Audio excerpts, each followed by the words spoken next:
Hello, everyone. For our week 5 discussion, we are talking about the challenges, conflicts, and ethical considerations that are presented in the article Challenges in Rural Social Work Practice when Support Groups Contain Your Neighbors, Church Members, and PTA. One of the challenges discussed was how rural social workers who work in rural locations must often perform their task in isolation, as they don't always have the number of coworkers or direct supervisors to support and assist them. Another challenge is the lack of resources in rural areas. For example, a lack of medical insurance for people, a shortage of healthcare providers. Often there are transportation issues. And as stated in the article, there are healthcare systems that are just not responsive. Rural social workers often take on multiple roles because they may be the only social worker available for many, many miles or within their town or community. So they have to take on multiple roles within that area. The article states that social workers in rural practice settings are challenged by the need for a breadth of practice. It goes on to talk about how rural social workers can see that things within a small community are connected. Um, and in these small communities, social workers can use these connections, such as neighbors and church members, and they can use those as avenues for change while they are also managing to be a part of that community. The social worker is a member of that community as well as trying to create change within that community. The article talks about ethical considerations, such as when a social worker is in that same community they live in, boundaries can be blurred, where their professional and their personal lives overlap. It's helpful to have personal knowledge of clients in some areas. However, there may also be concerns when you have this personal knowledge of clients about confidentiality, dual relationships, conflict of interest, and personal integrity. I thought when the article talked about the social worker wanting to start the support group for HIV positive people in a rural area, that was a good example of some possible challenges in rural social work with groups.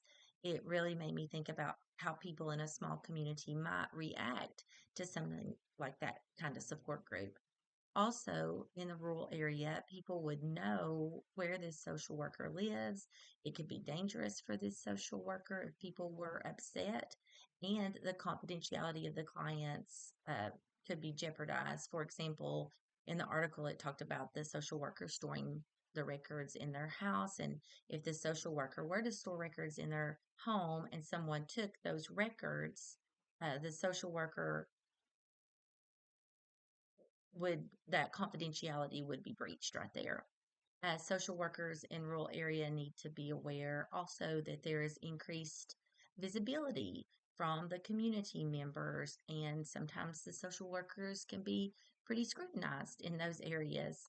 Um, People know personal things about the rural community social worker, like where they shop, where they go to church, where their kids go to school, where they live. All of that can be challenging for the rural social worker for sure. And when working with groups, uh, the the social worker wants to identify the aspirations and needs of these potential members and looking at what kind of group best meets the needs of this community. This can help the social worker get a clear picture of groups, purpose, and that sort of thing. But in a small town, it can also make it difficult for the clients to remain anonymous. And this can be challenging. And again, significant attention has to be paid to confidentiality.